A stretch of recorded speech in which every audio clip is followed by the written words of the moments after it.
இந்த நாளிலும் நாம் சற்று நேரம் தியானிப்பதற்காக ஆண்டவர் நம்மோடு பேசுவதற்காக தெரிந்து கொண்ட தேவனுடைய வார்த்தை மத்தேயு எழுதின சுவிசேஷம் 6ஆம் அதிகாரம். மத்தேயு எழுதின சுவிசேஷம் 6ஆம் அதிகாரம்.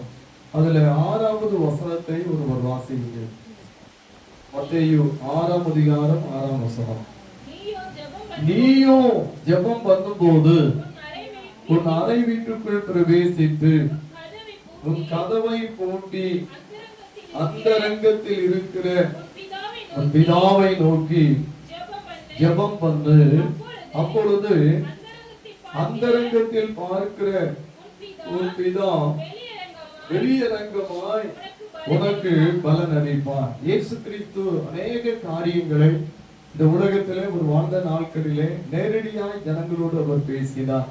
இந்த மத்தேயு சுவிசேஷம் 5ஆம் அதிகாரம், 6ஆம் அதிகாரம், 7ஆம் அதிகாரம், இந்த 3 அதிகாரங்களை நம்ம வாசித்து பார்க்கும்போது இது மலை பிரசங்கம் என்று சொல்லப்படுகிற காரியங்கள்.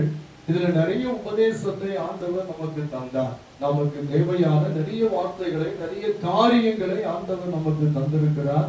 இதுல இன்றைக்கு கர்த்தர் நம்மோடு பேச விரும்புகிற ஒரு காரியம் என்னன்னா, ஒரு மனிதன் அறை கதவை பூட்டி அந்த அறை வீட்டுக்குள்ளே பிரவேசித்து தன்னுடைய அறை கதவை பூட்டி கொண்டு அந்தரங்கத்தில் இருக்கிற பிதாவை நோக்கி அவன் ஜெபம் பண்ணும்போது அந்தரங்கத்தில் பார்க்கிற பிதா வெளியரங்கமாய் அவனுக்கு பலன் அளிப்பார் என்று சொல்லுகிறார். ஒரு மனுஷனுடைய ஜெப வாழ்க்கையை பற்றி அவர் பேசும்போது இன்னைக்கு நம்ம எல்லாருமே சபையாய் கூடி வந்து ஜெபம் பண்றோம். ஹல்லேலூயா. நிறைய காரியங்களுக்காக நம்ம ஜெபிக்கிறோம். எல்லா சபைகளிலுமே பெரும்பாலும் உபவாச ஜெபங்கள், இரவு ஜெபங்கள் எல்லாம் நடைபெறுகிறது. ஆராதனையில் கூட நம்ம என்ன செய்கிறோம்னா ஜெபிக்கிறோம். ஏதாவது ஒரு காரியத்தை, அவசியமான காரியத்தை சொல்லி ஆண்டவரிடத்துல நம்ம ஜெபம் பண்றோம். ஜெபம் என்பது ஒவ்வொரு காலத்திற்கு தகுந்தபடி அது மாற்றம் அடைந்து கொண்டே இருக்கிறது. என்னுடைய தனிப்பட்ட காரியத்தை நம்ம பார்த்தோம்னா, நான் சிறு வயதுல நான் இருந்தேன்னா நான் என்ன செஞ்சிருப்பேன், ஆண்டவர்கிட்ட ஜெபம் பண்ணேன்னா, படிக்கிற பையனா இருந்தேன்னா, ஆண்டவரே எனக்கு நல்ல படிப்பு வரணும், நான் படிக்கிறது என்னுடைய ஞாபகத்திற்குள்ள இருக்கணும், நான் படிக்கிற பாடங்கள் எனக்கு மனப்பாடம் ஆகணும், நான் பரீட்சை எழுதும் போது நான் படித்ததெல்லாம் எனக்கு ஞாபகத்திற்கு வரணும், நான் நல்ல பரீட்சை எழுதி 100க்கு 100 மார்க் எடுக்கணும். இப்படி நான் ஜெபம் பண்ணலாம். ஹல்லேலூயா. இன்றைக்கு நான் என்ன சொல்லி ஜெபம் பண்ணுவேன் அப்படின்னா, காலையில எழுந்து ஆண்டவரிடத்துல, ஆண்டவரே இன்னைக்கு சாலம் திருச்சபையில் நான் பிரசங்கம் பண்ண போறேன், இன்னைக்கு என் பிரசங்கத்தை கேட்கிற எல்லாரும் ஆசீர்வதிக்கப்படணும். இது என்னுடைய ஜெபம், இன்றைய ஜெபம். ஹல்லேலூயா. அப்ப ஜெபம் என்பது ஒரு மனுஷனுடைய தனிப்பட்ட வாழ்க்கையில அவன் வாழ்க்கையை சுற்றி இருக்கிற காரியங்களை பற்றி ஆண்டவரோடு பேசுகிறது ஜெபம். அப்ப ஜெபம் உண்மையிலேயே காலத்துக்கு தகுந்த மாற்றம் என்ன செய்யுது, மாறுகிறது. காலத்துக்கு தகுந்தபடி நம்முடைய தேவைகளை நாம் தேவனுடைய பரிசுத்தமான சமூகத்திலே சொல்லி நம்ம ஜெபம் பண்றோம். இப்போ ஆண்டவர் இன்றைக்கு கற்றுத்தருகிற ஒரு ஜெபம் என்ன ஜெபம் அப்படின்னு சொன்னா, அறை வீட்டுக்குள்ளே நம்ம பிரவேசித்து அந்த அறை கதவை பூட்டிக் கொண்டு நம்ம ஜெபிக்கிறது வேறு யாருக்குமே தெரியாதபடி, வேறு யாருக்குமே நம்ம ஜெபிக்கிறது தெரியாதபடி அந்தரங்கத்தில் இருக்கிற தேவன் மாத்திரம் நம்மை பார்க்கத்தக்கதாக தேவனை நோக்கி நம்ம தனித்து இருந்து அப்படி போராடி ஜெபிக்கிற அந்த ஜெபத்தை குறித்துதான் ஆண்டவராய் இயேசு கிறிஸ்துவானவர் சொல்லுகிறார். நீ அந்தரங்கத்தில் இருக்கிற பிதாவை நோக்கி நீ ஜெபம் பண்ணும்போது அந்தரங்கத்திலே பார்க்கிற பிதாவாகிய தேவன் உனக்கு வெளியரங்கமான பலனை தருவார். வெளியரங்கமான பலனை தருவார். ஒரு தம்பி ஆண்ட பேசும்போது, அந்த தம்பி ஆண்ட பேசும்போது சொன்னானே, நான் 85 வாக்குத்தத்தத்தை குறித்து வைத்து நான் ஜெபம் பண்ணேன். 12வது வகுப்பு படிக்கும் போது அந்த தம்பி ஜெபம் பண்ண அந்த ஜெபம் 85 வாக்குத்தத்த வசனங்களை குறித்து வைத்துக் கொண்டு 85% எனக்கு மார்க் வேணும் ஆண்டவரேன்னு சொல்லி நான் ஜெபம் பண்ணேன் அப்படின்னு சொன்னான். அவன் எம்பி வரைக்கும் படிச்சுட்டான், பிஇ முடிச்சான், எம்பி முடிச்சான். அவன் வாழ்க்கைக்கு நல்ல ஆண்டவருடைய ஆசீர்வாதம் கிடைத்தது, வெல் செட்டில்ல இருக்கான். ஆனா 12வது வகுப்பு படிக்கும் போது அந்த தம்பி ஜெபித்த அந்த ஜெபம், அவனுடைய விசுவாசம் 85 வாக்குத்தத்தத்தை குறித்து வைத்து நான் ஜெபம் பண்ணா ஆண்டவர் எனக்கு 85% மார்க் தருவார் அப்படின்னு சொல்லி விசுவாசித்தாங்க. எல்லாரும் கவனிக்கிறீங்களா? அப்போ அவருடைய விசுவாசத்தை ஆண்டவர் பார்த்தார், அவருடைய ஜெபத்தை ஆண்டவர் கேட்டார். அப்போ ரிசல்ட், இந்த 12வது வகுப்பு தேர்வை எழுதி ரிசல்ட் வரும்போது பாத்தீங்கன்னா சரியா 85% மார்க். அல்லேலூயா. சரியா எத்தனை சதவீதம் மார்க்? சரியா 85% மார்க் அவனுக்கு கிடைத்தது. அவன் என்கிட்ட பேசும்போது சொன்னாங்க, சொந்தக்கார பையன் தான் தம்பி, என்னோட ரொம்ப வயசு கம்மி தான். தம்பி என்கிட்ட சொல்லும் போதானே 100 வாக்குத்தத்தத்தை வச்சு நான் சொன்னா ஆண்களுக்கு 100% இருந்திருப்பாரு. அதுக்கப்புறம் தான் அவனுக்கு உணர்வு வருது. அல்லேலூயா. அதுக்கப்புறம் தான் ஒரு நாள் அப்படின்னா தேவனுடைய சமூகத்துல நான் தனித்து ஜெபம் பண்ணிட்டு இருந்தேன். ஊழியத்திற்கு வந்த பிறகு ஒரு 4 வருஷம் இருக்கும் நான் ஜெபம் பண்ண ஜெபம், கிட்டத்தட்ட ஒரு 4 வருஷத்துக்குள்ள இருக்கும். ஒரு நாள் ராத்திரி 11 மணிக்கு உட்கார்ந்து ஜெபம் பண்ணிட்டு இருந்தேன். எதற்காக ஜெபம் பண்ணேன்னா, அடுத்த நாள் எனக்கு ஒரு சிறிய மீட்டிங் நடக்கணும். அப்போ நான் போயிட்டு வரணும், வண்டிக்கு டீசல் போடணும், இந்த மாதிரி காரியங்களுக்காக வேற ஒன்றும் இல்லை, வெறும் 500 ரூபாய்க்கு ஜெபம் பண்ணிட்டு இருந்தேன். எது வேணும் ஆண்டவர்கிட்ட? ஆமா, ராத்திரி 11 மணிக்கு பிறகு உட்கார்ந்து, ஆண்டவரே நாளைக்கு எனக்கு எவ்வளவு வேணும்? 500 ரூபாய் வேணும் ஆண்டவரே, நாளைக்கு எனக்கு 500 ரூபாய் வேணும். ஏசப்பா எனக்கு நாளைக்கு 500 ரூபாய் வேணும் அப்படின்னு சொல்லி ஜெபம் பண்ணிட்டே இருக்கு. இப்படியே தான் ஜெபம் பண்ணிட்டு இருக்கேன். என் தேவை, அது தேவையை ஆண்டவர்கிட்ட சொல்லி நான் ஜெபம் பண்ணிட்டு இருக்கிறேன். அப்போ அந்த ஜெப நேரத்தை கொஞ்ச நேரம் ஜெபம் பண்ணிட்டே இருக்கிறேன். கர்த்தர் சொன்னாரு, நான் உனக்கு 760 ரூபாய் தருவேன். தனி ஜெபம் தான், கூட்டு ஜெபம் இல்லை, தனி ஜெபம் தெய்வ சமூகத்துல. நாளைக்கு எனக்கு 500 ரூபாய் எப்படியாவது வேணும்னு சொல்லி நான் ஜெபம் பண்ணிட்டு இருக்கும்போது அந்த ஜெபத்தை கேட்டவர் எனக்கு பதிலாக சொல்லுகிற ஒரு வார்த்தை என்னன்னா, நாளைக்கு உனக்கு 760 ரூபாய் தருவேன். உடனே சந்தோஷம் வந்துட்டு, அவர் சொன்னா கட்டாயம் தந்துடுவார் அப்படின்னு சொல்லிட்டு படுத்து தூங்கிட்டேன். காலையிலே எழுந்து காரை எடுத்துட்டு ஜெபிக்கிறதுக்கு ஆட்களை கூட போகும்போது ஏற்கனவே ஒரு சகோதரி என்னை ஜெபிக்க அழைத்திருந்தார்கள் பக்கத்து கிராமத்துல. அந்த கிராமத்துல போய் அவங்க வீட்டுக்கு முன்னால வண்டியை நிப்பாட்டிட்டு இறங்கி வீட்டுக்குள்ள போய் அவங்கள பார்த்து பேசி ஜெபம் பண்ணிட்டு, ஜெபம் பண்ணி முடிச்ச உடனே அந்த அக்கா ஒரு பண முடிப்பு என் கையில தந்தாங்க. பண முடிப்பு. அவங்க மாவு வியாபாரம் பண்றவங்க, மாவு அரைத்து பாக்கெட் பண்ணி மாவு வியாபாரம் பண்ணுவாங்க. அவங்க என்ன செஞ்சிருக்காங்க, ஒவ்வொரு மாவு பாக்கெட்டுக்கும் 2 ரூபாய் எடுத்து எடுத்து எடுத்து எடுத்து எடுத்து எடுத்து எடுத்து எடுத்து அதை ஒரு உண்டியல்ல போட்டு சேர்த்து வைத்திருக்காங்க.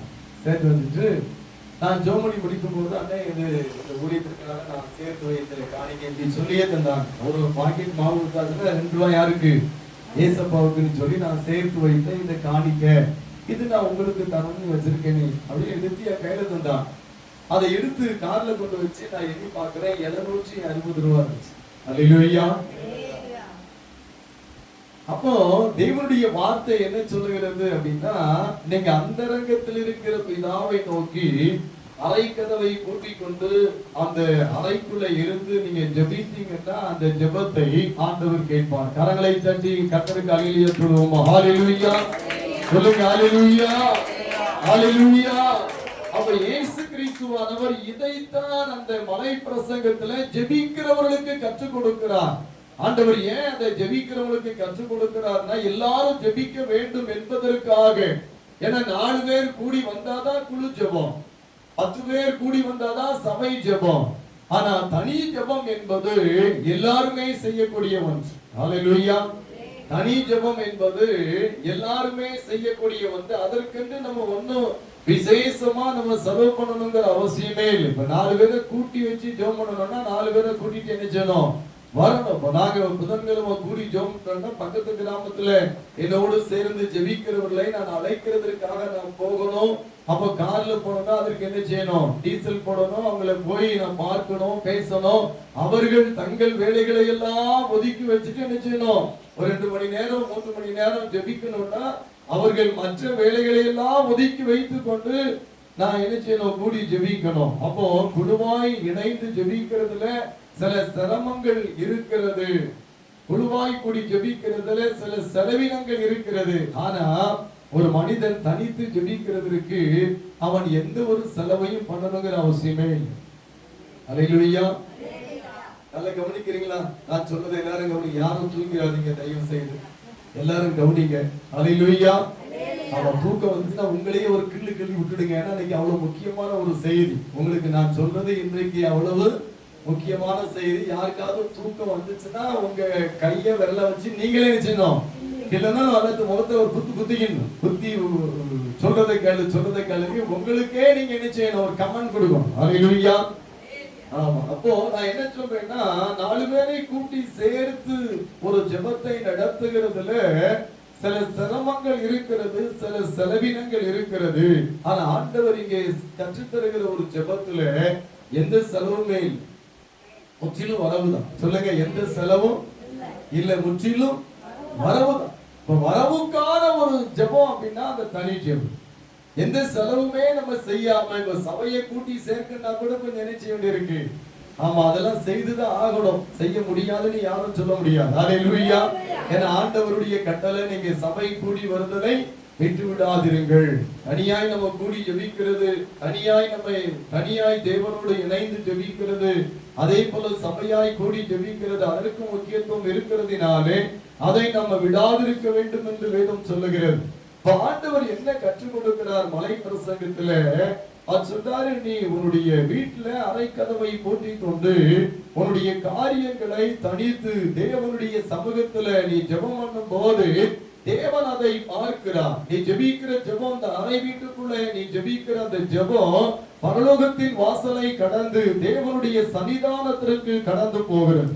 பரலோகத்தின் வாசலுக்குள்ள பிரவேசித்து பரலோகத்தில் இருக்கிற தேவாலயத்தில் இருக்கிற தேவனுடைய சன்னிதானத்திற்கு உன்னுடைய ஜெபம் என்ன செய்யுது, கடந்து போகிறது. ஆண்டவர் அதை கவனிக்கிறாராம், கர்த்தர் அதை கவனிக்கிறாராம். அதனாலதான் ஆண்டவர் சொல்றாரு, நீயோ ஜெபம் பண்ணும் போது உன் அறை வீட்டுக்குள் பிரவேசித்து உன் அறை கதவை பூட்டி அந்தரங்கத்தில் இருக்கிற உன் பிதாவை நோக்கி ஜெபம் பண்ணு. அப்பொழுது அந்தரங்கத்தில் பார்க்கிற உன் பிதா வெளியரங்கமாய் உனக்கு பலன் அளிப்பார். ஒரு மனுஷனுடைய வாழ்க்கையில வெளியரங்கமான பலனை நம்ம பார்க்கணும்னா, ஒரு மனுஷனுடைய வாழ்க்கையில வெளியரங்கமான ஆசீர்வாதத்தை நம்ம அனுபவிக்கணும்னா தனி ஜெபம் என்பது அவசியமானது. அல்லேலூயா. சொல்லுங்க, அல்லேலூயா. ஆண்டவர் எனக்கு ஒன்றுமே தரல அப்படிங்கிற ஒரு எண்ணம் நமக்கு இருக்குன்னா, இன்னைக்கு நம்ம செய்ய வேண்டிய ஒரு காரியம் உண்டு. என்ன காரியம் தெரியுமா? தனித்து தேவனை சந்திப்பது, தனித்து தேவனோடு பேசுவது, தனிமையில் ஆண்டவரோடு கூட ஜெபிக்கிறது. ஆண்டவர் தம்முடைய காரியங்களை, நம்முடைய காரியங்களை கவனிக்கிறதற்காக தேவனுடைய தனிப்பட்ட கவனத்தை நம்பகமாய் திருப்புவதற்காக தான் நம்ம என்ன செய்கிறோம், தனித்து தேவனுடைய சமூகத்துல நம்ம ஜெபிக்கிறோம். ஹல்லேலூயா. அப்ப ஒரு மனிதன் தனித்திருந்து தேவனுடைய சமூகத்துல ஜெபிக்க வேண்டிய அந்த அவசியத்தை ஆண்டவர் இங்கே நமக்கு உணர்த்துகிறதை நம்ம பார்க்கலாம். ஆதியாகமத்தின் புஸ்தகத்துல 32ஆம் அதிகாரத்திலே, ஆதியாகமத்தின் புஸ்தகம் 32ஆம் அதிகாரம், அந்த 32ஆம் அதிகாரத்தில் 24வது வசனம் சொல்லுகிறது, யாக்கோபு பிந்தி தனித்திருந்தார். அப்பொழுது ஒரு புருஷன் பொழுது விடியும் அளவும் அவருடனே போராடி. யாக்கோபு அன்றைக்கு இருந்த ஒரு சூழ்நிலை, அவனுக்கு ஒரு பெரிய பயம். ஏன்னா ஏற்கனவே யாக்கோபு ஏசாவை ஏமாற்றினது, அப்புறம் தகப்பனாகிய ஈசாக்கை ஏமாற்றி ஆசீர்வாதம் பெற்றது. இந்த 2 சம்பவம், யாக்கோபு செய்த இந்த 2 காரியத்தை நிமித்தம் ஏசாவினுடைய இருதயத்திற்குள்ள ஒரு பெரிய கோபத்தை உண்டாக்கி, இந்த ஏசா என்றைக்காயிலும் ஒரு நாள் இந்த யாக்கோபை கொண்டு போட வேண்டும் என்று அவன் அந்த கோபத்திலேயே வாழ்ந்து கொண்டிருக்கிறான். இப்ப யாக்கோபு இங்கிருந்து தன்னுடைய பெற்றோரிடத்திலிருந்து தன்னுடைய மாமாவாகிய லாபானிடத்திற்கு சென்று அங்கே 20 ஆண்டுகள் இருந்து வாழ்ந்து, அங்கே அவனுக்கு ஆண்டவர் கொடுத்த எல்லா ஆசீர்வாதத்தோடும் மனைவிமார்கள் பிள்ளைகளோடு கூட அவன் திரும்பி வருகிறான். யாக்கோபு தனித்து கடந்து போனான்.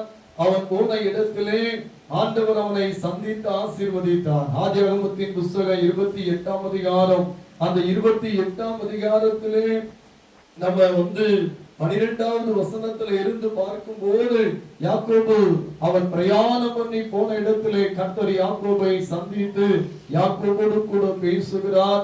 ஆண்டவர் அந்த நாளிலே அவனை சந்தித்து பேசின பிறகு அவன் ஆண்டவரிடத்தில் பொருத்தனையோடு அவன் ஜெபிக்கிறான். அதைத்தான் இந்த 28வது அதிகாரத்துல நம்ம பார்க்கிறோம். தேவன் என்னோடு கூட இருந்து என்னை ஆசீர்வதித்து என்னை சமாதானத்தோடு என்னுடைய தேசத்திற்கு திரும்பி வர பண்ணுவாரையானால் கர்த்தரினுடைய தேவனாயிருப்பார். எனக்கு ஆண்டவர் தருகிற எல்லாவற்றையும் தசம பாகத்தை நான் கர்த்தருக்கு செலுத்துவேன் என்று அவன் பொருத்தனையோடு ஜெபித்து அவன் லாபானிடத்திற்கு கடந்து போய் 20 ஆண்டுகளிலே ஒரு பெரிய செல்வ சீமானாக ஆண்டவர் அந்த யாக்கோபை ஆசீர்வதித்தார். நல்ல ஒரு செல்வ பெருக்கத்தோடு அவன் திரும்பி வருகிற போது அவனுக்கு என்ன பயம் வருகிறது அப்படின்னு சொன்னா, ஏசாவனை எதிர்கொள்ளுகிறதற்காக வருகிறான் என்கின்ற அந்த செய்தி, ஏசாவனை எதிர்கொள்ள வருகிறான் என்கின்ற அந்த செய்தியை அவன் கேட்டபோது அவன் இருதயத்திற்குள்ள ஒரு பயம் வருகிறது.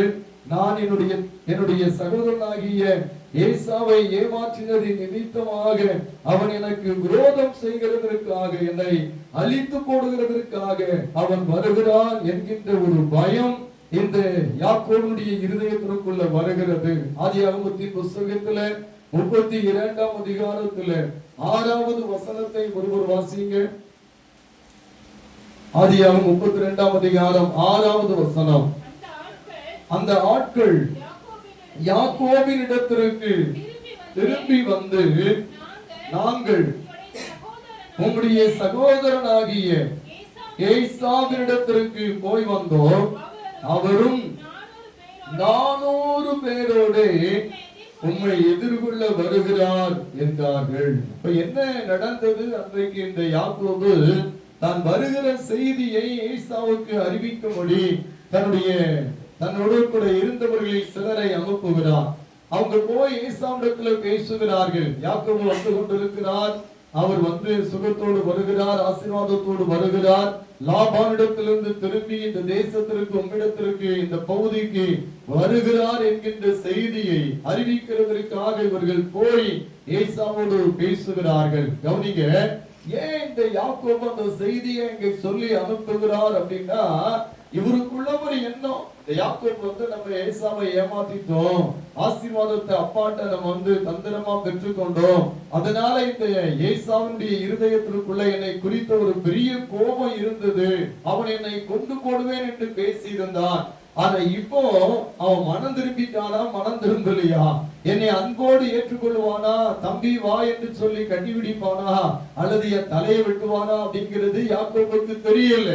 அப்ப ஏசா வந்து இந்த நாட்கள்ல அவன் எந்த சாயல்ல இருக்கிறான் என்கிறதை அறிந்து கொள்ளுகிறதற்கு வேவுக்காரர்களை போல தன்னிடத்தில் இருந்த சிலரை அனுப்பி விடுகிறான். அவங்க போய் பார்த்தபோது அங்கே அவங்க கண்ட ஒரு காரியம் எல்லாவற்றையும் அவங்க திரும்பி வந்து யாக்கோபிடத்தில் சொல்லுகிறார்கள், ஏசா உங்களை சந்திப்பதற்கு 400 பேரோடு கூட வருகிறார். இந்த வார்த்தையை நீங்க பாத்தீங்கன்னா, அவரும் 400 பேரோட உம்மை எதிர்கொள்ள வருகிறார் என்றார்கள்.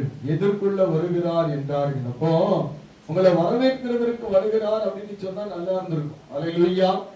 உம்மை எதிர்கொள்ள வருகிறார்னா, அந்த எதிர்கொள்ள அப்படிங்கிற அந்த வார்த்தையை நம்ம 2 விதமா எடுத்துக்கொள்ளலாம். ஒன்று, நமக்கு விரோதம் செய்கிறதற்கு நம்ம எதிர்கொள்ளலாம். அப்படி இல்லை என்றால் நம்மை வரவேற்பதற்கு எதிர்கொள்ளலாம். அல்லேலூயா சொல்லுங்க, அல்லேலூயா.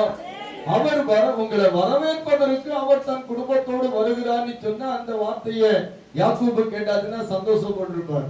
என்ன சந்தோஷப்பட்டிருப்பாரு? பரவாயில்ல, அண்ணன் மனம் திரும்பிட்டாரு, நான் ரொம்ப காலம் அங்கிருந்து மாமா வீட்டுல இருந்துட்டு ரொம்ப காலம் இருந்து நான் திரும்பி வர்றத கேள்விப்பட்டு அவர் சந்தோஷத்தோடு என்னை வரவேற்கிறதற்கு அவர் வருகிறார் அப்படிங்கிற ஒரு சந்தோஷம் இந்த யாக்கோபின் இருதயத்திற்குள்ள வந்திருக்கும். ஆனா யாக்கோபினிடத்திலிருந்து போய் ஏசாவை சந்தித்து பேசினவர்கள் திரும்பி வந்து சொல்லுகிற அந்த செய்தி, அவரும் 400 பேரோடு கூட உம்மை எதிர்கொள்ள வருகிறார். சொல்லுங்க இந்த வார்த்தை எல்லாரும் சொல்லுங்க, அவரும் 400 பேரோடு கூட உம்மை எதிர்கொள்ள வருகிறார். 400 பேரோடு உம்மை எதிர்கொள்ள வருகிறார்ங்கிற செய்தி யாக்கோபினுடைய இருதயத்திற்குள்ள வந்த உடனே ஊர்ல இல்லாத பயம்லாம் அவருக்கு வந்துச்சு.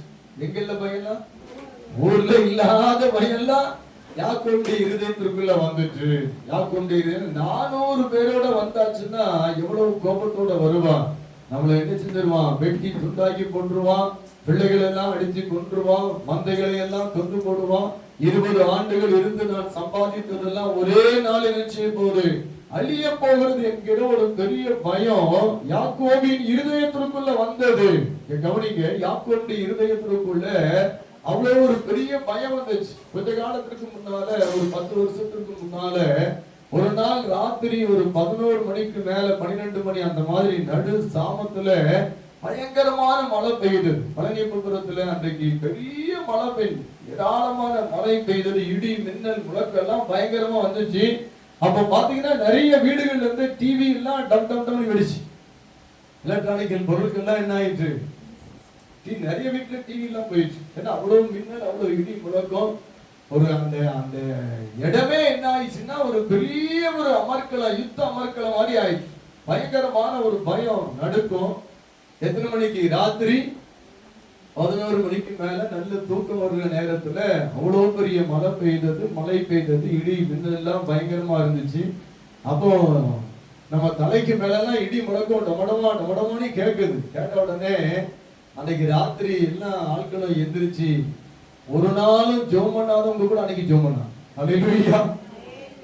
ஒரு நாளுமே ஜெபம்னா என்னன்னே தெரியாது. சர்ச்சில் அவர் தான் டிசியா இருப்பாரு, சர்ச்சில் அவர் தான் பிசியா இருப்பாரு, சர்ச்சில் அவர் தான் சிசியா இருப்பாரு, அவர் தான் நான் தான் செக்ரட்டரின்னு சொல்லுவாரு. ஆனா ஒரு நாள் என்ன செய்ய மாட்டாரு?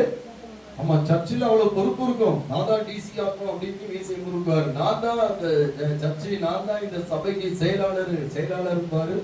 ஆனா ஒரு செயலும் இருக்காது. ஒரு நாள் என்ன செஞ்சிருக்க மாட்டாங்க? முழங்கால் போட்டு ஆண்டவரே இந்த சபையை ஆசீர்வதிங்கன்னு ஒரு நாள் என்ன செஞ்ச மாட்டேன் இருக்க மாட்டான்.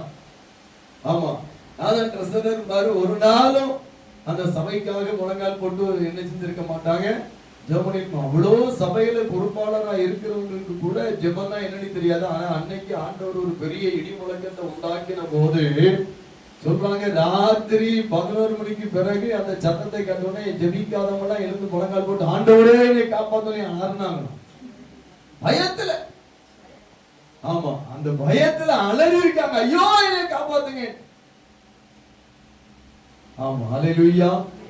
ஒரு நாள் ஒரு சகோதரி சொன்னாங்க, ரோட்ல 3 பேர் அக்கா தங்கச்சி நடந்து வந்துட்டு இருந்திருக்காங்க. ரோட்ல நடந்து வந்துட்டு இருக்கும்போது ஒரு பெரிய மாடு ஒரு மாதிரி அது வாழை முறுக்கிட்டு தலையை உதறிட்டு விரட்டி இருக்கு. விரட்டினா அந்நிய பாசை பேசாதல அந்நிய பாசை பேசிச்சு முடிச்சு. பயத்துல போயிருமோ, ஆண்டவரே என்னை காப்பாத்தும், ஆண்டவரே என்னை காப்பாத்தோன்னு நினைச்சிருக்காங்க. ரோட்ல அடணும், ரோட்ல அடணும். பயத்துல நிறைய ஆட்களுக்கு நிறைய வரும், ஒவ்வொருத்தருக்கும் ஒவ்வொரு மாதிரி வரும். பயம் வந்துச்சுன்னா என்ன ஆயிரும்?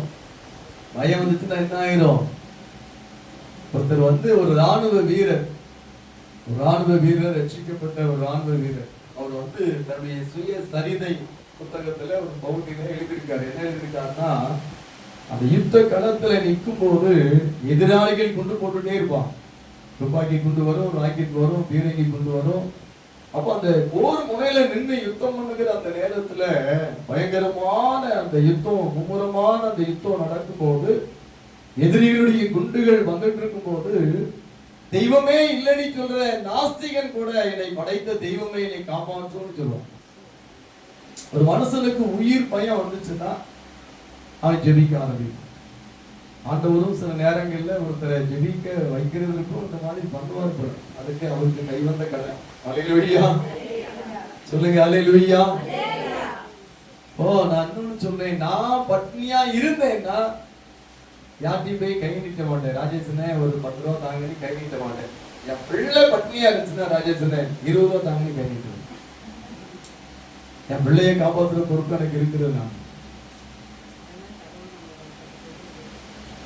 அதை கவனிங்க. ஒரு மனிதன் தன் வாழ்க்கையினுடைய சூழலையை உணரும் போது ஆண்டவரை நோக்கி என்ன செய்யறான்? கூப்பிடுறான், கர்த்தரை நோக்கி கூப்பிடுறான்.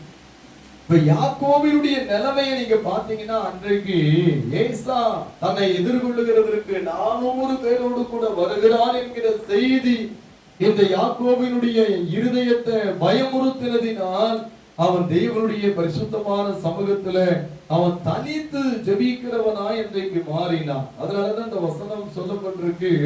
அந்த வசனத்தை நீங்க பாத்தீங்கன்னா, அவன் தனித்திருந்தான் என்று சொல்லி நம்ம பார்க்கிறோம்.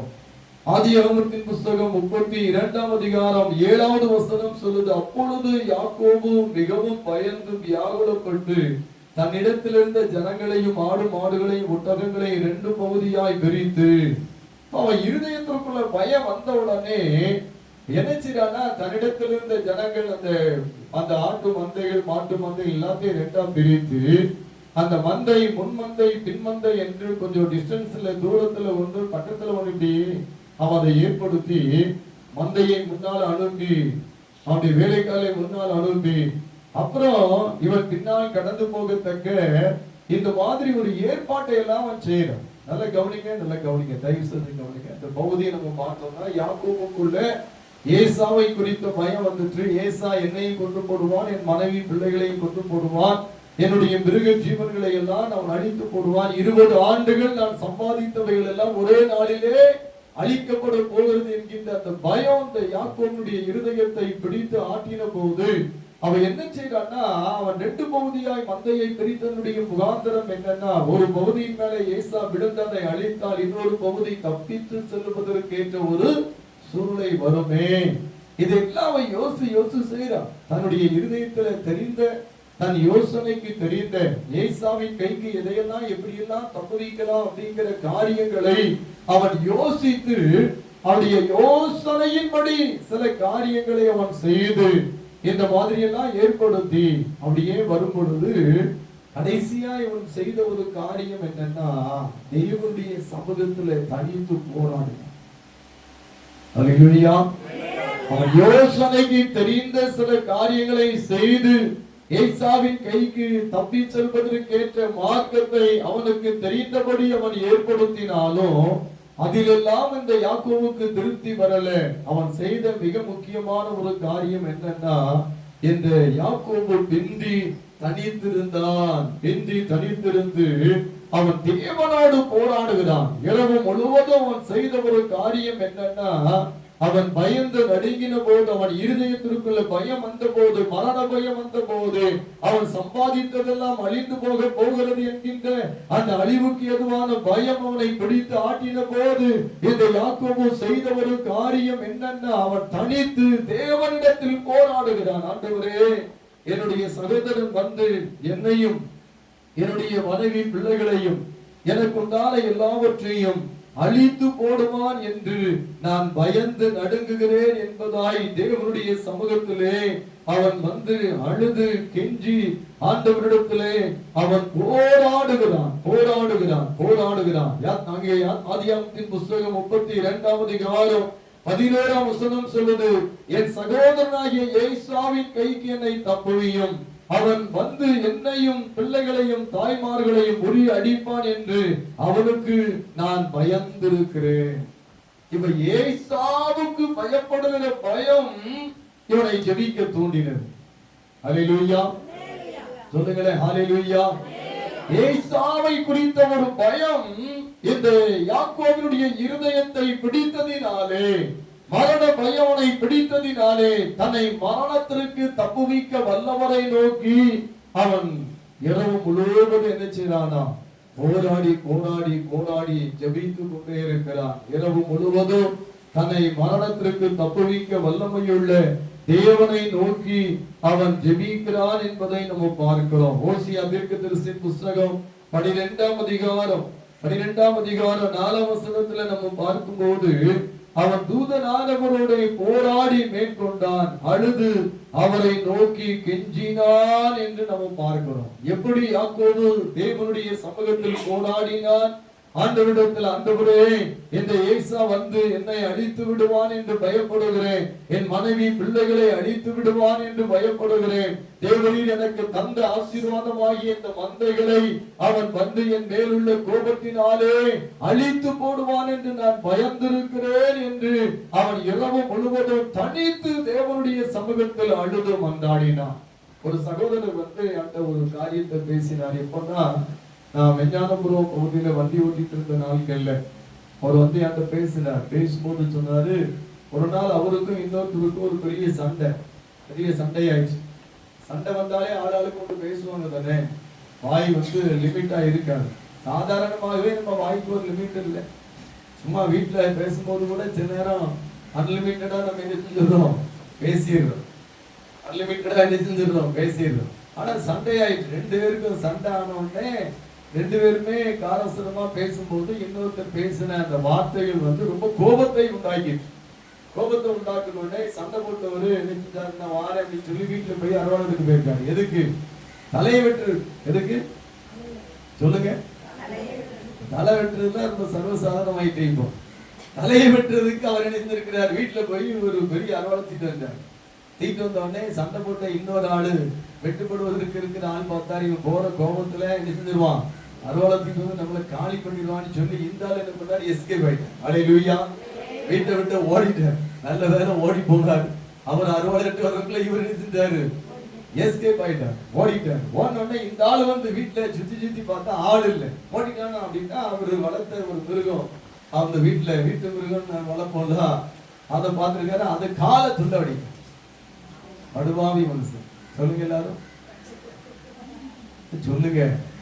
உங்களை சொல்லுங்க, உங்களை நான் படுபாய் சொல்லல. அவர் வளர்த்த மிருகத்துக்கு காலை துண்டாக்கி விட்ட மனுஷன் படுபாய் மனுஷன் தானே. வசனம் இருக்குல்ல, துன்மார்க்கர், அக்கிரமக்காரர், பாவம் செய்கிறவர்கள் வசனம் இருக்கு. எனக்கு அவரே சொன்னார், அண்ணே ஒரு நாள் கோபத்துல இந்த மாதிரி ஒருத்தர் வெட்ட போனேன், அவன் ஓடிட்டான், அவன் வளர்த்த மிருகத்தை நிஜந்தேன் வெட்டினேன்னு. அன்னைக்கு அந்த பேசும்போது வருத்தப்பட்டு பேசினார், இப்படிலாம் ஒரு பாவத்தை நான் செஞ்சுட்டேன்னு சொல்லி சொன்னார். ஆனா அப்படி செஞ்சிருக்கிறார். அப்போ இந்த மாதிரி ஒரு பயம் வந்து இந்த யாக்கோபுடைய இருதயத்துல வந்துட்டு, யாக்கோபு இருதயத்திற்குள்ள ஏசா இன்றைக்கு என்ன செஞ்சிருவான், எல்லாவற்றையும் அழித்து விடுவான் என்கின்ற அந்த பயத்துலதான், அந்த பயம்தான் அன்றைக்கு இரவு நேரம் முழுவதும் தேவனை தேடி ஜெபிக்கிறதற்கு வழி நடத்தினார். இன்றைக்கும் நான் சொல்றேன், நம்ம உள்ளத்துல ஒரு பயம் வந்துச்சுன்னா நம்ம என்ன செய்வோம், ஆண்டவரை நோக்கி நம்ம கூறுவேன். கை உடைந்து ரத்தம் அப்படி பீறிட்டு போகும்போது ஆண்டவர் பார்த்து, ஆண்டவரே என் வாழ்க்கையில நான் விரும்பாத இந்த சம்பவம் நடந்துச்சு, இதை கடந்து போகிறதுக்கு எனக்கு பலன் தாருன்னு நான் ஜெபம் பண்ணேன். அந்த ஜெபத்தை ஆண்டவர் கேட்டார். இன்னைக்கு நான் நிற்கிறேன், உங்களுக்கு முன்பதாக சாட்சியா நிற்கிறேன். காரணம், அன்றைக்கு வேண்டிக் கொண்ட அந்த ஜெபம், அந்த விண்ணப்பத்தை என் தேவன் கேட்டு வெளியிறக்கமான பலனை தந்துட்டார். ஹல்லேலூயா, ஹல்லேலூயா, ஹல்லேலூயா. அப்போ வேத வசனம் என்ன சொல்லுதுன்னா, அந்த யாக்கோபினுடைய இருதயத்திற்குள்ள ஏசாவை குறித்த அந்த பயம் வந்த போது அவனால் ஜெபிக்காமல் இருக்க முடியல. யாக்கோபு இருதயத்திற்குள் அந்த பயம் வந்த போது அவனால என்ன செய்ய முடியல, ஜெபிக்காமல் இருக்க முடியல. அப்பதான் ஆண்டவரை கருத்தாய் தேடு. ராத்திரி முழுசும் ஒரே அழுகதான், ஒரே குழம்பல் தான். கண்ணீர் சிந்தி கதறி கதறி, ஏசப்பா ஏசப்பா என் தெய்வமே இறங்குங்க, நான் உனக்கு ஆசீர்வாதம் தருவேன்னு சொன்னீங்களே, உன் கூட இருப்பேன்னு சொன்னீங்களே, சமாதானத்தோடு இந்த தேசத்திற்கு திரும்பி வர பண்ணுவேன்னா சொன்னீங்களே. இன்னைக்கு ஏசா வந்து 400 பேரோடு கூட வர்றாங்கிற செய்தி எனக்கு ஒரு பெரிய பயமா இருக்கு. நான் அவனுக்காக நான் ரொம்ப பயப்படுறேன். அவன் தன்னோடு கூட இருக்கிற ஆட்களோடு கூட வந்து என்னை அழிச்சிருவானோங்கிற பயம் எனக்கு இருக்கு. அதனால ஏசாவின் கைக்கு என்னை தப்புவியும் என்று சொல்லி தேவனுடைய சன்னிதானத்தில் முழுவதும் அழுது புலம்பி ஜெபித்த அந்த ஜெபத்தை ஆண்டவர் கேட்டார். அதனாலதான் வேதம் சொல்லுது, நீங்க அந்தரங்கத்தில் இருக்கிற பிதாவை நோக்கி நீங்கள் வேண்டிக் கொள்கிற போது அந்தரங்கத்தில் பார்க்கிற பிதா வெளியரங்கமாய் பலன் தருவார், வெளியரங்கமாய் பலன் தருவார். ஹல்லேலூயா, சொல்லுங்க ஹல்லேலூயா. வெளியரங்கமான பலனை தேவனிடத்தில் நாம் பெற வேண்டுமானால் அந்தரங்கமான ஜெபம் நமக்கு வேண்டும். தனித்து ஜெபிக்கிற அந்த ஜெபம் நமக்கு வேண்டும். அப்படி அந்த தனித்து ஜெபிக்கிற அந்த ஜெபம் நமக்கு இருக்குமானால் வெளியரங்கமான பலனை நாம் பெற்றுக்கொள்ள முடியும். ஹல்லேலூயா. வெளியரங்கமான பலனை நம்ம பார்க்கணும்னா ஆண்டவருடைய வார்த்தை சொல்லுகிறது, அந்தரங்கத்தில் இருக்கிற பிதாவாகிய தேவனை நோக்கி என்ன செய்யணும், ஜெபிக்க வேண்டும், ஜெபிக்க வேண்டும். நீங்க ஆதியாகமத்தின் புத்தகம் 33ஆம் அதிகாரத்தை நீங்க எடுத்து வாசித்து பார்க்கும் போது 4வது வசனம் சொல்லுது, அப்பொழுது ஏசா எதிர்கொண்டு ஓடி வந்து அவனை தழுவி அவன் கழுத்தை கட்டிக்கொண்டு அவனை முத்தம் செய்தான். இருவரும் ஒரு ஜெபம் எவ்வளவு மாற்றத்தை உண்டாக்கினது பாருங்க. இப்படி வரல காமிங்களா எல்லாரும், ஒரு ஜெபம், ஒரு ஜெபம், எல்லாரும் ஒரு ஜெபம். ஒருத்தவர்ல காமிங்க, ஒரு ஜெபம் எவ்வளவு பெரிய ஒரு மாற்றத்தை உண்டாக்கிறது. மரண பயம் போயிற்று. மரண பயத்தை ஆண்டவர் அப்புறப்படுத்தினார். ஏசா யாக்கோபை சந்திக்கிற போது கோபத்தோடு வாழ்ந்த அத்தனை ஆண்டுகளாய் தன் இருதயத்தில் தன் சகோதரனாகிய யாக்கோபை கொல்ல வேண்டும் என்கின்ற எண்ணத்தோடு வாழ்ந்து கொண்டிருந்த அந்த ஏசாவினுடைய இருதயம் அப்படியே மாறி யாக்கோபை காணும் போது என்ன செய்யறானா, கட்டி பிடிச்சு கழுத்தை பிடிச்சு அவனும் தழுவி அவன் முத்தம் செய்து இருவரும் அழுதார்கள். அப்ப உண்மையான ஒரு சகோதர பாசம் அங்க உண்டாயிற்று. ஹல்லேலூயா. ஏமாற்றப்பட்டதை ஏசா மறந்தான். அப்ப பாருங்க, இருதயத்துல சகோதர பாசம் வந்தது. அவர்கள் இருவரும் கட்டி பிடித்து முத்தமிட்டு அணைத்து அழுது தங்களுடைய பாசத்தை வெளிப்படுத்தினார்கள். அப்படிப்பட்ட ஒரு காரியம் எப்படி உண்டானது அப்படின்னு சொன்னா, தேவன் யாக்கோபினுடைய ஜெபத்தை கேட்டார். ஆண்டவர் யாக்கோபினுடைய ஜெபத்தை கேட்டு அந்த தனி ஜெபத்தின் மூலமாக, கர்த்தர் அந்த ஜெபத்தை கேட்டதின் மூலமாக அற்புதமான மாற்றத்தை அன்றைக்கு அவர் ஏற்படுத்தினார். அதனாலதான் கர்த்தர் இந்த நாளில் நம்மோடு கூட பேசுகிற ஒரு காரியம் என்னன்னா, நீங்கள் தனித்து தேவனுடைய சமூகத்தில் உங்கள் காரியங்களை எடுத்து சொல்லி ஜெபிக்கிற தேவனுடைய பிள்ளைகளாய் நீங்கள் இருக்க வேண்டும். உங்களுடைய தனி ஜெபம், உங்களுடைய இருதயத்திற்குள்ள இருந்து வருகிற வார்த்தைகளை தேவனுடைய சமூகத்திலே நீங்கள் தனித்து சொல்லுகிற அந்த காரியங்களை ஆண்டவர் கேட்டு ஆண்டவர் உங்களுக்கு வெளியரங்கமான பலனை தருவார். ஹல்லேலூயா. சொல்லுங்க ஹல்லேலூயா. அப்ப வெளியரங்கமான பலனை நம்ம பார்க்கணும்னா அந்த ரங்கத்துல நம்ம என்ன செய்யணும்?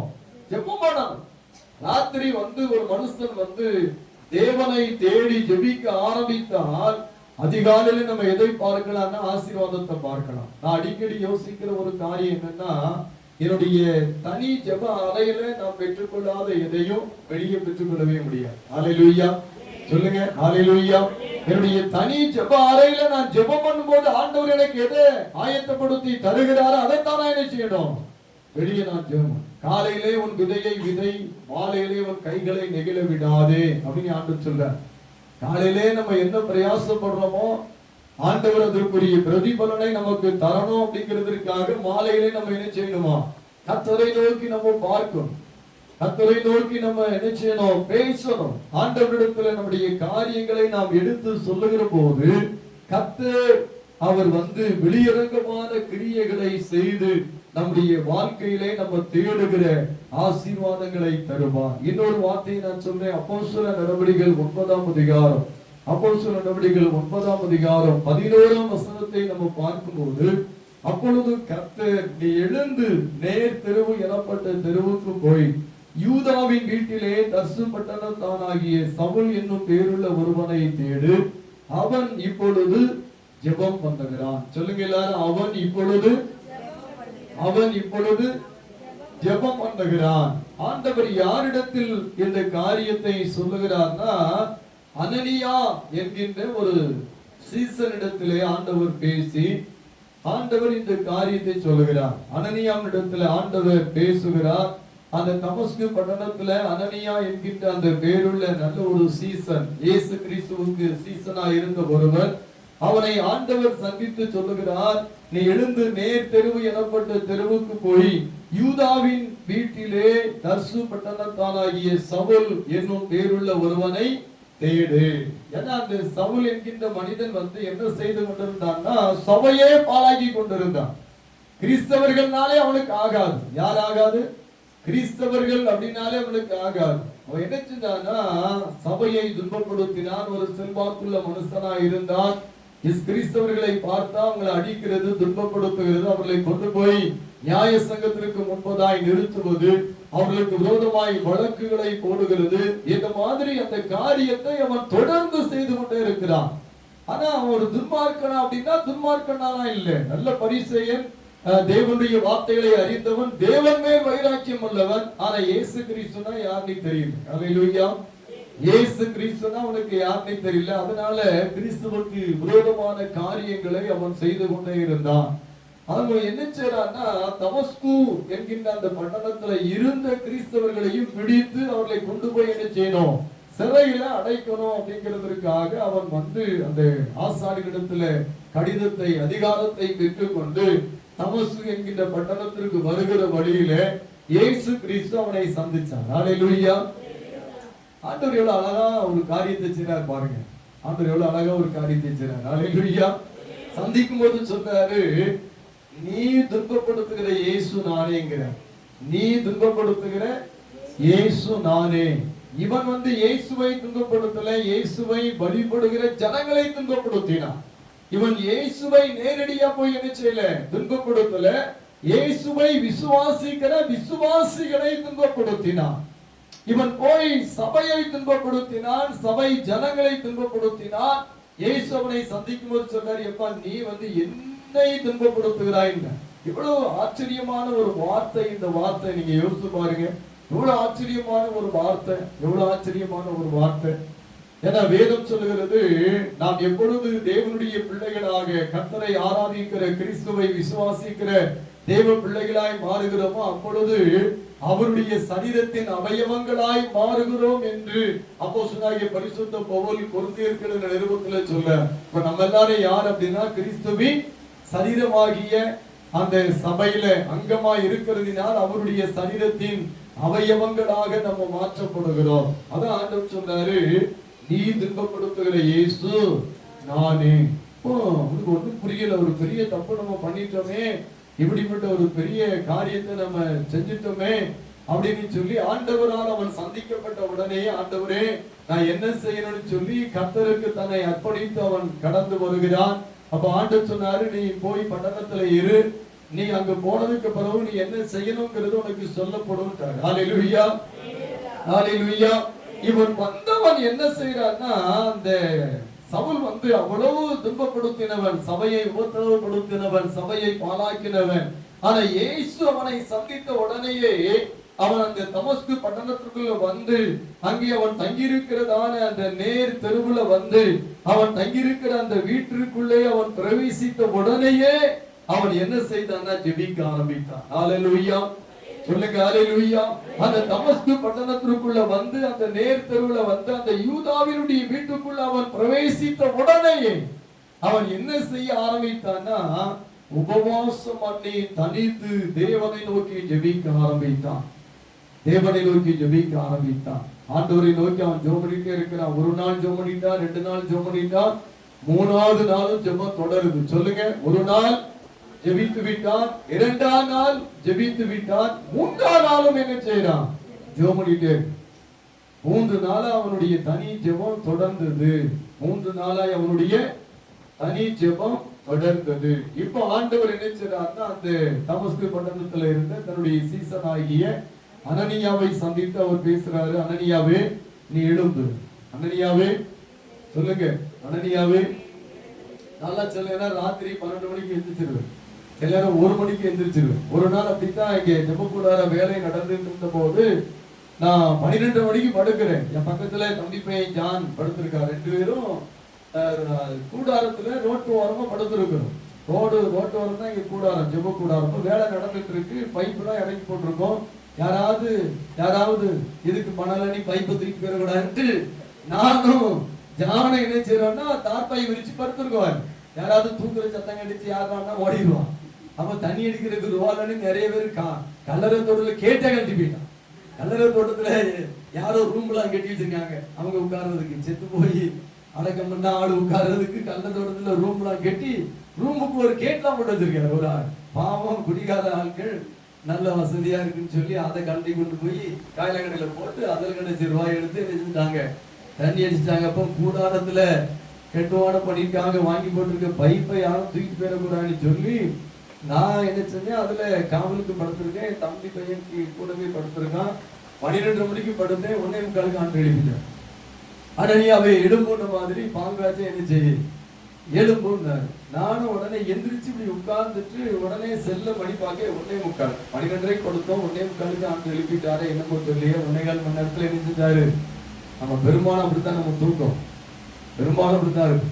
எழுப்பிட்டாரு அப்படின்னு சொல்லி உட்கார்ந்துட்டு கர்த்தாவே ஸ்தோத்திரம்னு கண்ணை திறந்து பார்க்க 8 அடி தூரத்துல விரியன் பாம்பு வந்துச்சு. கண்ணை திறந்து பார்க்க பாம்பு வந்து நிக்குது.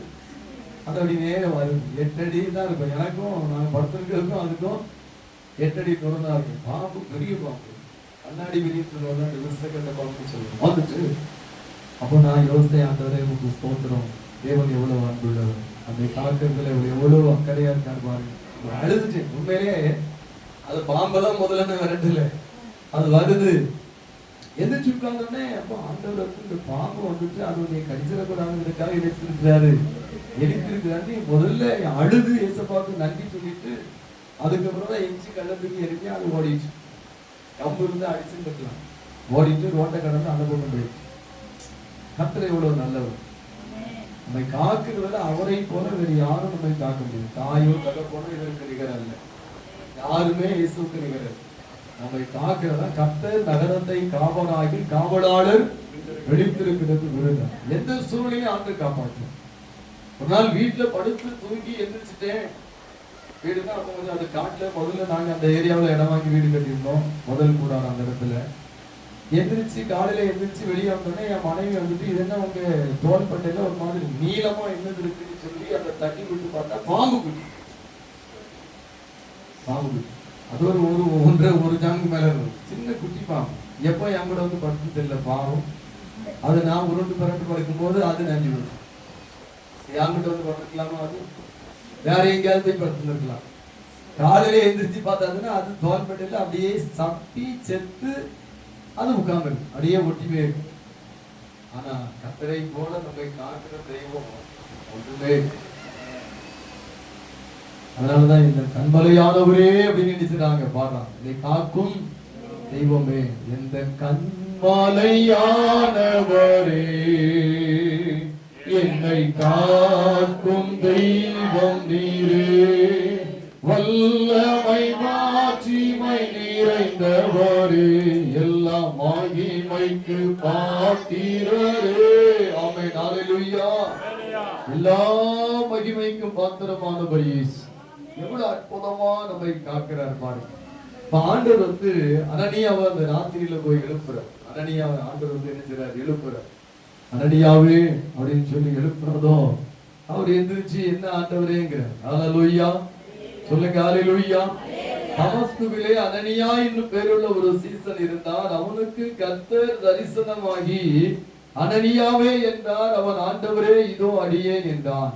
ஆண்டவர் அவனை தரிசனத்துல எழுப்புறாரு. அவன் எழுச்சி ஆண்டவரே என்னங்கிறான். அவன் சொல்றாரு, நீ நேர் திரும்ப நடுத்திருக்கும் போ, அங்கு போய் அந்த தர்சு பட்டணத்தானாகிய அந்த சவுல்கிற ஒரு மனுஷன் இருக்கான், அவனை போய் தேடு அப்படின்னு சொல்லி ஆண்டவர் அழகா சொல்லி அனுப்புறார். நீ சொல்லும் போது என்ன சொல்றாருன்னா, அவன் இப்பொழுது ஜெபம் பண்ணி கொண்டிருக்கிறான். 3 நாட்களாய் தேவனுடைய சமூகத்தில் உபவாசித்து தனித்து ஜெபித்த அந்த சவுலுடைய ஜெபத்தை ஆண்டவர் கேட்டு அவன் ஜெபிக்கிற போது அவன் குருடனாயிருந்தான். அவன் கண்கள் எப்படி குருடாயிற்று அப்படின்னா, இயேசு அவனை சந்தித்த போது பிரகாசமான வெளிச்சத்திலே ஆண்டவராய் இயேசு மத்தியானத்திலே சூரியனை பார்க்கிலும் பல மடங்கு பிரகாசமான அவருடைய அந்த மகிமையின் சாயலை அவர் வெளிப்படுத்தி ஆண்டவர் சவுலை சந்தித்த போது அவன் கண்கள் அந்த பிரகாசத்தின் நிமித்தம் குருடாக்கப்பட்டுச்சு. 3 நாளா குருடனா இருந்து ஜெபமிட்டே இருக்கும் போதுதான் ஆண்டவர் வந்து அனனியாவை எழுந்து, நீ போய் அந்த சவுலுக்காக நீ ஜெபம் பண்ணு, நீ போய் அவனுக்காக ஜெபம் பண்ணணும், அவன் பார்வை அடையணும், அவன் பரிசுத்தாவினால் நிரப்பப்படணும், நீ தரிசனம் கண்டான் என்று கர்த்தர் சொன்னார். ஹல்லேலூயா சொல்லுங்க, ஹல்லேலூயா. அப்ப இந்த 3 நாளாய் தனித்து தேவ சமூகத்தில் ஜெபித்த இந்த சவுலுடைய வாழ்க்கையை மாற்றுவதற்காக ஆண்டவர் அனனியாவை அனுப்பி அவன் மேல அனனியா கைவிட்டு ஜெபம் பண்ணும் போது அவன் கண்கள் திறக்கப்பட்டது. அவன் பரிசுத்தாவினால் நிரப்பப்பட்டான். அவன் மறுபடி கர்த்தர் வைத்திருந்த ஊழியத்தை செய்ய ஆரம்பித்தான். அப்போ இந்த ஆசீர்வாதங்களை அவன் பெற்றுக்கொள்ளுகிறதற்கு அவன் செய்த காரியம் என்னன்னா, தேவனுடைய சமூகத்திலே அவன் தனித்து ஜெபித்த ஜெபம். ஹல்லேலூயா ஹல்லேலூயா. அப்ப ஒரு மனிதன் தனித்து தேவனுடைய சமூகத்திலே ஜெபிக்கிறவனாய் மாறுவானேயானால் தேவன் அவனையும் மாற்றுவார், அவன் குடும்பத்தையும் மாற்றுவார். அவனுக்கு உண்டான எல்லாவற்றிலும் ஆண்டவருடைய பெரிய ஆசீர்வாதம் வரும். அதனாலதான் கர்த்தர் இன்றைக்கு நம்மோடு பேசுகிற மிக முக்கியமான ஒரு காரியம் என்னன்னா, நீங்கள் தனித்து தேவனை சந்திக்கணும். ஹல்லேலூயா தனித்து தேவ சமூகத்தில் உங்கள் காரியங்களை என்ன செய்யணும், எடுத்து சொல்லணும். யாக்கோபை போல நீங்க தனித்து ஜெபம் பண்ணணும், என்று சவுலை போல நீங்க தனித்து ஜெபம் பண்ணணும். நீங்க ஜெபம் பண்ணும் போது உங்களுடைய ஆவிக்குள்ளான வாழ்க்கை, சரீரப்பிரகாரமான வாழ்க்கைக்கு தேவையான காரியங்களை கர்த்தர் செய்வார். ஆண்டவர் நிறைவாகவே செய்வார். நாம் ஜெபிப்போமா? எல்லாரும் எழுந்து நின்று நம்மை ஆண்டவருடைய கரங்களில் ஒப்பு கொடுத்து தேவனுடைய வார்த்தையின்படியே அறை கதவைக்குள் பிரவேசித்து அறை கதவை பூட்டிக் கொண்ட அந்தரங்கத்தில் இருக்கிற பிதாவை நோக்கி ஜெபம் பண்ணும் போது அந்தரங்கத்தில் பார்க்கிற பிதா வெளியரங்கமான பலனை தருவார். வெளியரங்கமான பலன் நமக்கு வேணும்னா அந்தரங்கத்துல ஒரு ஜெபம் நமக்கு தேவை. அந்தரங்கமான ஜெபம் ஜெபிக்கிற தேவ பிள்ளையாய் நம்ம மாறும்போது வெளியரங்கமான ஆசீர்வாதங்களை நம்ம பெற முடியும். வெளியரங்கமான நன்மையை பெற முடியும். வெளியரங்கமாய் உயர்வை பெற முடியும். கர்த்தர் உங்களை தம்முடைய வல்லமையுள்ள உயர்த்தினால் உயர்த்துவார். வெளியரங்கமான உயர்வு, வெளியரங்கமான ஆசீர்வாதம், வெளியரங்கமான நன்மைகள் உங்களை தொடர்கிறதற்காக அந்தரங்கத்தில் இருக்கிற பிதாவை நோக்கி நீங்கள் அந்தரங்கத்தில் தனித்து ஜெபிக்கிற தேவ பிள்ளையாய் மாறணும். இன்றைக்கு ஒரு தீர்மானம் பண்ணுங்க. ஆண்டவரே, நான் தனித்து உம்மை தேடுவேன், உம்மிடத்திலே நான் ஜெபிப்பேன். என் ஜெபத்தை கேட்கிறேன் ஆண்டவர். என் ஜெபத்தை கேட்டு கிரியை செய்கிற என் தேவனுடைய சன்னிதானத்திலே நான் தனித்து ஜெபிக்கிறதற்கு என்னை அர்ப்பணிக்கிறேன் என்று சொல்லி உங்க இருதயத்தை ஆண்டவருக்கு முன்பதாய் தாழ்த்தி இன்றைக்கு தனி ஜெபத்திற்காக தேவனை தனித்து தேடுவேன் என்கின்ற ஒரு உறுதியான தீர்மானத்தோடு இன்றைக்கு நாம் ஜெபித்து ஆண்டவருடைய சமூகத்தில் நன்மையை பெற்றுக் கொள்ள போகிறோம். ஜெபிப்போமா? ஒப்பு கொடுத்து ஜெபிப்போமா? தனித்து ஜெபிக்கிறவர்களாய் நீங்க மாறும். ஒவ்வொரு நாள் உங்கள் தேவைக்காக நீங்கள் தனித்து தேவனை தேடணும். கர்த்தரை தேடுங்கள் என்று வேதம் சொல்லுகிறது.